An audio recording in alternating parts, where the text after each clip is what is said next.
जय गुरु जी। जय गुरु जी संगत जी। गुरु जी के चरणों में वंदन और आई हुई प्यारी प्यारी गुरु जी की संगत को जय गुरु जी। महाराज का अनंतम अनंतम शुक्राना जो आज ये सेवा बख्शी।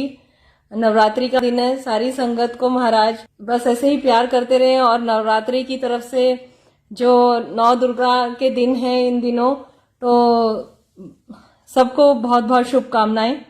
ऐसे ही मालिक बस सत्संग सेवा और सिमरन की दात बख्शते रहें। पहले इतनी सोझी नहीं थी, अकल नहीं थी, तो सेवा के लिए मना कर देते थे। पता नहीं था कि सेवा का मतलब सेवा हुक्म से होती है, अपने मन से नहीं होती। और एक लाइन शब्द में सुनाई कि गुर पीरादी चाकरी महाकरडी सुखदाई। तो मुझे जब भी मैं बहुत ज्यादा थक जाती हूँ या कुछ ऐसा होता है तो मैं इस शब्द को हमेशा याद करती हूँ कि गुरु की जो चाकरी है, जो उनकी सेवा है, वो करडी होती है, लेकिन उसका रस बाद में बहुत अच्छा और बहुत मीठा वो उसका परिणाम निकलता है। तो मैंने तभी डिसाइड कर लिया था कि हाँ, सेवा में जाना है। तो जो संगत आए हुए थे घर में, वो बोले कि मैंने कहा कि मुझे लग रहा था कि मैं 9:30 से पहले तो सेवा में पहुंच ही नहीं सकती गुरुजी, लेकिन हाँ, आपका हुक्म हुआ है, मैं पहुंचूंगी जरूर। तो ऐसे करते करते बस वो अभी 10 बजे के करीब निकले और मैं सीधा बस उनको बोल के और मैं सेवा में हाजिर हो गई। तो मालिक थोड़ा लेट हो गई, उसके लिए माफी दें, पर इस बात का मैं अनंतम अनंतम शुक्राना करती हूँ गुरुजी से कि गुरुजी ने इतनी सोझी बख्श दी है कि जब हुक्म होता है तो उस हुक्म को जैसे मर्जी करना है, पर करना है, क्योंकि गुरु का सिख वही होता है। जब हम गुरबानी से, गुरु महाराज ने हमें जोड़ा है, और गुरु महाराज ने गुरबानी से जोड़ने का मतलब यह है कि जो जितने भी गुरु हुए और उनका जो हम जीवनी पढ़ेंगे तो उन्होंने कितनी कितनी मतलब अपने गुरु के एक हुक्म के लिए कैसे कैसे वो सिख अपने शरीर की, तन मन धन की बिना परवाह की और उस सेवा को करने के लिए कैसे तत्पर हो जाते थे, और उसके लिए चाहे उन्हें कितना भी कष्ट सहना पड़ता था। तो हमें तो बस एक ही छोटी सी लाइव आके सेवा करनी होती है, और उसके लिए भी जब दिमाग नहीं था, अक्ल नहीं थी, या ये समझो कि वही बात है कि अभी भी मैं पूरी नहीं गई है, लेकिन उस टाइम शायद बहुत ज्यादा थी। तो मैंने कहती थी नहीं आंटी, मैं नहीं आ रही आज, मैं नहीं आ रही आज। तो मुझे आज सबसे ज्यादा इस बात की बहुत खुशी हो रही है कि गुरुजी ने आज मुझे ये चीज सिखा दी है कि नहीं, सेवा का हुक्म है तो हुक्म है, क्योंकि वो गुरु ही करवाता है सेवा। तो इस बात का अनंतम शुक्राना। और संगत जी, मैं स्टार्टिंग की जर्नी शेयर करती हूँ। शुरुआत में जब मैं गुरुजी से जुड़ी 20 में जुड़ी थी, जब फर्स्ट कोरोना आया था, और जब उस टाइम पे जब नवरात्रा आया तो उस टाइम पे हम इतना सत्संग सुन चुके थे कि गुरुजी ये कहते थे कि हर एक तुम भगवान से मांगने लग जाते हो, और माता रानी मेरी धी है तो उसको क्यों परेशान करते हो, मैं बैठा हूं ना। और ये इस चीज को गुरुजी ने प्रैक्टिकल करके दिखाया। जो हम भगवानों को इतना पकड़ के उनकी मूर्तियों को बहुत ज्यादा उससे सजाते हैं या वो करते थे, एक तरीके से ईश्वर हमारे साथ बन जाते हैं, और वो बिल्कुल ही हमारे कार्य करने के लिए बाधित हो जाते हैं। तो गुरुजी का जो ये वचन था, ये मुझे शुरू में नहीं समझ में आया। जब मैं जुड़ी और जैसे जैसे प्रैक्टिकल उन्होंने मेरे हाथ से करवाया कि तो मुझे ये चीजें बहुत तरीके से गुरुजी ने समझाई। लेकिन पहला नवरात्रा था तो वहम भी था थोड़ा मन में। तो मैंने गुरुजी से यही कहा कि गुरुजी, मुझे पता है कि माता रानी से कोई मांगना नहीं है, लेकिन आपकी धी है तो आप विराजमान हो, और आपकी बेटी को 9 दिन में आपके पास बिठा रही हूँ। तो मैंने गुरुजी का स्वरूप चौकी पे रखा, फिर माता रानी को बैठाया, और मैंने उस टेबल पे अच्छे से सजाया, और मैंने बिल्कुल कोई मन्नत नहीं मांगी माता रानी से। पहले मैं यही करती थी कि इस बार नवरात्रे आएंगे, ये मन्नत मांगनी है, ये पाठ करने हैं, इतना चलिया करना है, ऐसे वो मन्नतों वाली जो पूजा थी वो करती थी। तो फिर लेकिन मैंने गुरुजी से जुड़ के फिर माता रानी को ऐसे बैठाया, और मैंने खेतरी भी भेजी। तो जब मैं एक बार गुरुजी की थाली सजा के उनको भोग लगाने के लिए जा रही थी, तो मैंने भोग लगा दिया गुरुजी को, और एकदम से मुझे, इवन नॉर्मल डेज में मैं प्याज नहीं रखती थी, लेकिन नवरात्रि में मेरे को ऐसा लगा कि हाँ, मैंने गुरुजी को भोग तो लगा दिया और प्लेट ढक के रख भी दिया, लेकिन मैंने प्याज तो नहीं रखी। फिर मैंने कहा नहीं, कहते हैं कि भगवान की थाली को छेड़ना नहीं चाहिए।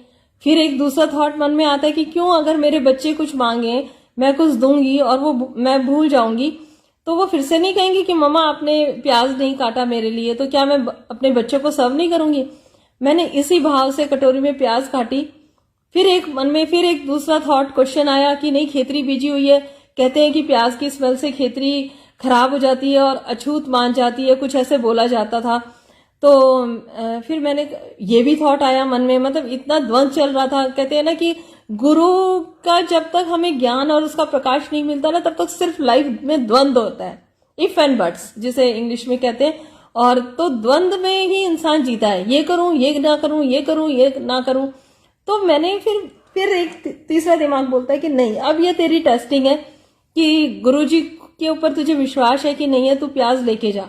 संगत जी, मैंने ढक के प्याज भी रख दी वहां पे, और खेतरी को कुछ भी नहीं हुआ। इतनी खूबसूरत खेतरी आई और इतना मुझे अच्छा लगा। उसके बाद संगत जी फिर मैंने नवरात्रि के फास्ट तो मैंने बंद कर दिए थे करने, और जब मैं पालम विहार शिफ्ट हुई उस वक्त मैंने ना नवरात्रि रखे, जो पिछले साल की बात बताती हूँ, 2 साल हो जाएंगे इधर शिफ्ट हुए, ना मैंने खेतरी बीजी, ना मैंने नवरात्रे रखे। और मैं मार्केट गई तो वो बाउल में लेके आई, जरूर खेतरी बीजने वाला, लेकिन मन में मेरे ये भाव था कि नहीं, पता नहीं, ऐसा लग रहा है कि गुरुजी कह रहे हैं इसमें तो पानी डाल डाल के ना पक्षियों के लिए रख दो, वही तुम्हारी खेतरी है। तो मैंने नहीं बीजी, ना मैंने नवरात्रे करे, कुछ नहीं किया, बस ऐसे ही जय कर दिया और कुछ नहीं किया, जैसे था एज इट इज मंदिर ऐसे ही था। एक नवरात्रा ऐसे किया। फिर यहाँ इधर पालम विहार की बात बता रही हूँ। फिर सेकंड जब नवरात्रा आया तो मैंने कहा गुरुजी, वो जो खेतरी होती है ना, मुझे नहीं पता उसके नियम और उसकी विधि विधान, बट मुझे सिर्फ इतना समझ में आता है कि गुरुजी जब वो खेतरी आती है ना, बड़ी पॉजिटिविटी सी आती है, बड़ा सुंदर लगता है उसको हरा हरा देख के, तो मैं खेतरी बीज देती हूँ। तो मैंने ये चीज संगत जी गुरुजी के साथ रह के नोटिस करी है कि गुरुजी ना, अगर आपके भाव में छल कपट नहीं है ना, तो चाहे वो चीज उनको भी ठीक नहीं लगती ना, लेकिन वो हमें हमारे हिसाब से ढल जाते हैं, और कई बार हम उनके हिसाब से नहीं ढलते हैं। तो गुरुजी को जैसे मैंने बोला, गुरुजी ने उसी चीज को एग्री किया, मुझे ऐसा लगा। फिर मैंने खेतरी भी बीजी, बहुत अच्छा लगा। और इस बार तो गुरुजी ने एकदम से ऐसा भाव डाला कि तूने जो 9 दुर्गे के रखना है वो बहुत ही प्रॉपर तरीके से, विधि विधान से और बहुत नियम से रखना है। हाँ, मैंने फास्ट नहीं किया संगत जी। और जैसे कि कहते हैं ना कि अगर तुम थोड़ा सा भी नाम जपते हो या थोड़ा सा भी प्रभु से प्रेम करते हो, तो अगर उसका एलिवेशन चाहते हो और थोड़ा सा आगे और थोड़ा सा और स्पीड से बढ़ना चाहते हो, तो जितना अपने आहार को थोड़ा सा पवित्र रखोगे तो तुम्हारा मेडिटेशन, योगा और उसमें और थोड़ा सा तुम लाइट होके और थोड़ा सा ऊपर थोड़ा सा उठ सकते हो। तो बस एक वही लालच, साइंटिफिक रीजन लगा लो या कुछ भी है। तो मैंने गुरुजी से कहा, मैंने कहा गुरुजी थोड़ा सा इस बार सोच रही हूँ कि प्याज और लहसुन अवॉइड करती हूँ। तो उसमें हमारे गुरुजी का कोई ये रिस्ट्रिक्शन नहीं है कि तुम खाओ ही या नहीं खाओ, बट हाँ, अगर सत्संग में चली गई, संगत के साथ बैठी हूँ, संगत ने मांग ली तो जय गुरुजी। और गुरुजी ने भी तो यही कहा है ना कि वैसे मत खाओ, लेकिन अगर लंगर में आ गया तो तुम उसको पदार्थ की नजर से मत देखो, वो अमृत है, उसको मत्थे लगा के तुमने खाना है। तो मैं जब पहले नवरात्रि रखती थी तो प्रॉपर मैंने ना यूट्यूब से ऐसे देख देख के रखती थी, आज कौन सी माता का है और ऐसे करके। तो वो बीच में जब गुरुजी से जुड़ी तो सब मेरा दिमाग से वैनिश हो गया, लेकिन फिर से वही पुरानी जर्नी मैंने आज फिर से पर हाँ, गुरुजी इतना इजी कर देते हैं। मैं सोच रही थी कब मैं यूट्यूब में जाऊंगी, कब क्या करूंगी, कौन सी माता का दिन है, उनको आज कौन से कपड़े पहनाने हैं, वो क्या खाएंगी आज। तो मैंने कहा गुरुजी इतना टाइम नहीं है और कैसे सर्च करूं। संगत जी, गुरुजी तो जान ही जान है। जैसे ही मैंने फोन उठाया, एक पंकज अंकल है, उनका मैसेज आया और उन्होंने पूरा फर्स्ट डे क्या होता है, कौन से कपड़े पहनाए जाते हैं, वो सारा उन्होंने उसमें एक कॉम्पैक्ट सा बना के और वो पोस्ट किया हुआ। मैं इतना खुश हो गई, मैंने कहा वाह गुरुजी। और मैंने भी उन अंकल को फटाफट जय गुरुजी लिख दिया, क्योंकि मेरे मन में ये लालच कि कल के लिए भी गुरुजी इनको बोल देना, कल के लिए भी मैसेज कर देंगे। तो अनंतम शुक्राना है गुरुजी, कैसे भाव को पढ़ते हैं, कैसे अंग संग रहते हैं, हर पल संग जी वो रहते हैं। पहले मैं सोचती थी सत्संग से कैसे आंसर मिलते हैं, तो गुरुजी ने वो भी मुझे सिखाया कि जैसे अब मैं सारा दिन, मेरा फोन हमेशा, चाहे मैं नीचे जा रही हूँ चाहे मैं ऊपर जा रही हूँ, फोन हमेशा मेरे साथ रहता है। या तो उसमें शब्द, मुझे ऐसा लगता है गुरुजी जो आ रहा है वो सब मुझे सुनवाना चाहते हैं, तो मैं अपना उसको 1 to 1 जैसे जैसे 1 by 1 चीजें आती है और मैं सुनती रहती हूँ।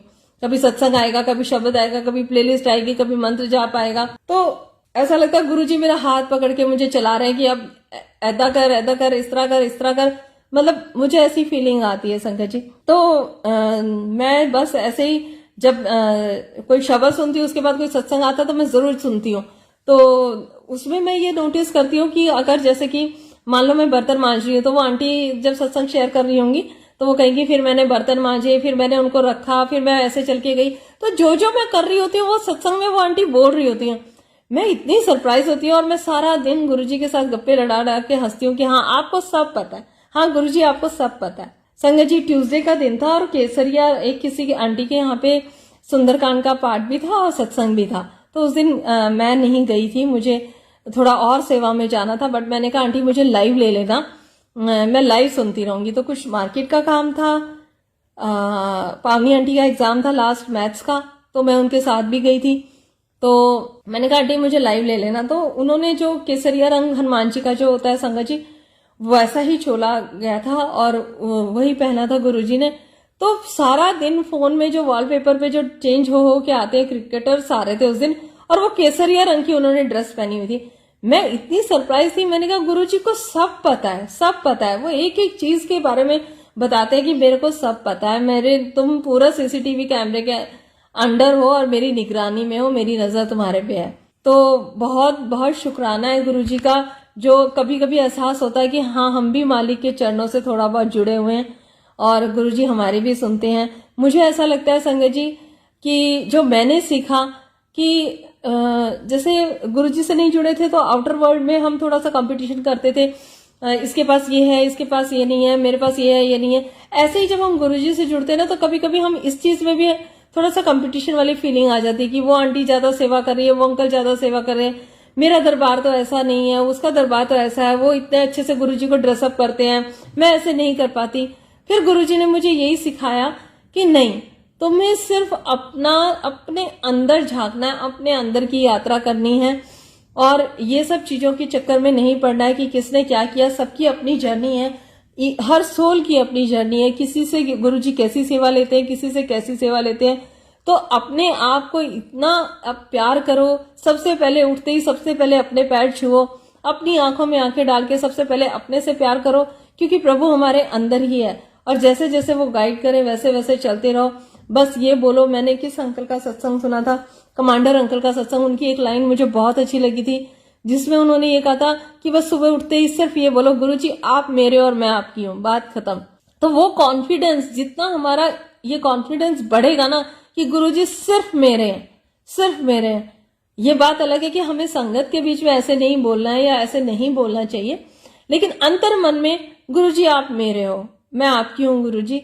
बस ये रटन मुझे संगत जी, मैं शुरू से बहुत ज्यादा कोई पाठ नहीं कर पाती थी ना, मैं वैसे मैं कहती हूँ ना कि मुझे एक जगह मैंने पढ़ा था कि गुरु नानक साहब ने परमात्मा को गा गा के पाया था। तो मुझे ऐसा लगता है कि मुझे तो कुछ नहीं आता था गुरुजी, बस एक मैं आंख बंद करती थी तो भी मैं आपके साथ डांस करती थी, और अब भी मैं उस शब्द में जो बीट्स आती है उनके साथ मुझे डांस ही करना आता है।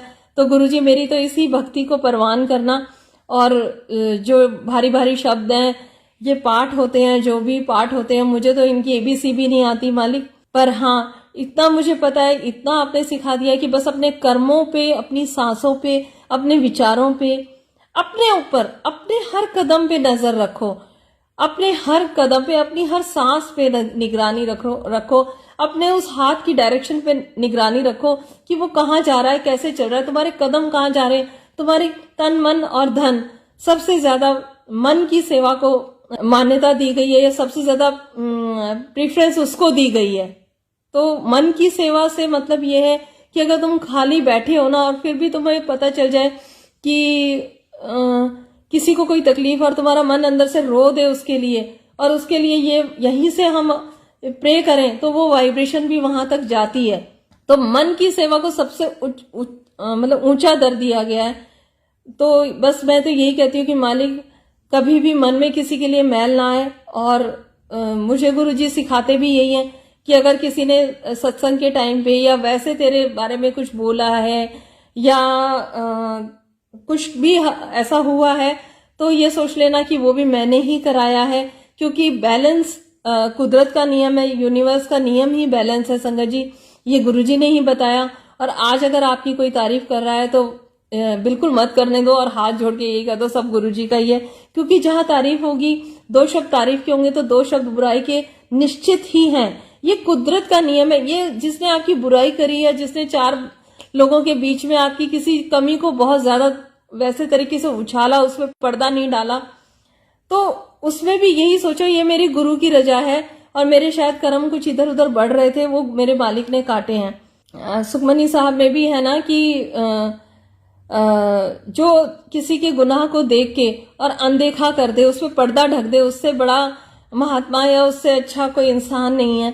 तो बस सबके हमें, मैं तो गुरु जी से यही अरदास करती हूँ संगत जी कि मुझे तो आप मालिक दिखाना भी मत, मुझे ऐसी चीज कुछ दिखाना भी मत, मुझे तो हर बेकार से बेकार चीज में से भी मुझे यही दिखाना कि इसमें से क्या अच्छा है, क्योंकि मैं कौन होती हूँ। बस मालिक यही सोची बख्शे और मतलब किसी की कमियां एक तो दिखे ही ना, क्योंकि अभी उस अवस्था पे तो आए नहीं है कि हम किसी की कमी पे पर्दा ढकें, क्योंकि इतने शॉर्ट टेम्पर हम होते हैं कि 4 लोगों के बीच में उसी टाइम पे हम हाइपर हो जाते हैं और फिर सब हमारा जो 2 मिनट का पाठ भी किया होता है उस पर भी हमारा माइनस आ जाता है।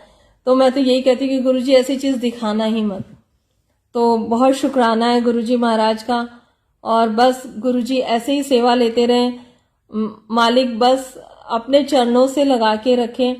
संगत जी बस आज के लिए इतना ही। एकदम से आंटी ने बोला और हुक्म था मालिक का, मैं बहुत शुक्रगुजार हूँ मालिक की जो उन्होंने आज मुझे चुना और 9 दिन मालिक बहुत अच्छे से सारी अपनी सेवा करवाएं और जो जो बताएं गुरुजी हम कर सकें। गुरुजी इतनी शक्ति बुद्धि और हिम्मत देना और अपने सेवा से ही जोड़ के रखना गुरुजी। अभी भी एक मैं ओल्गा आंटी का सत्संग एकदम से खाना बनाते बनाते सुन रही थी, तो कहते हैं कि गुरुजी जब बहुत सेवा आती है ना और उसको भी जब हम हंस हंस के करते हैं ना तो गुरुजी बहुत खुश होते हैं।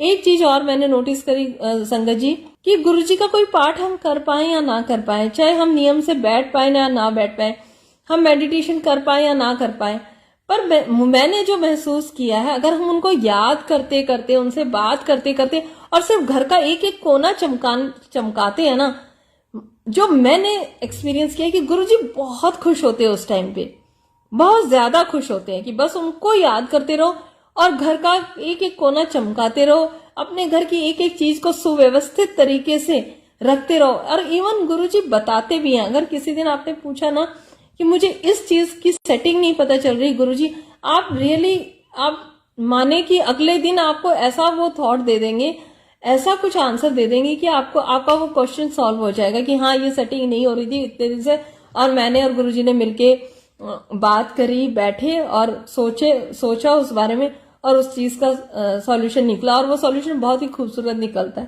तो गुरुजी का अनंतम शुक्राना, महाराज के चरणों में वंदन। और गुरुजी आपकी सेवा में कोई गलती हुई हो तो माफ करना, और संगत जी आप भी कुछ सत्संग में मैंने कुछ ऐसा बोल दिया हो तो सॉरी, आप भी माफ करें। बहुत बहुत शुक्राना गुरु महाराज का, अनंतम शुक्राना। जय गुरुजी, शुक्राना गुरुजी।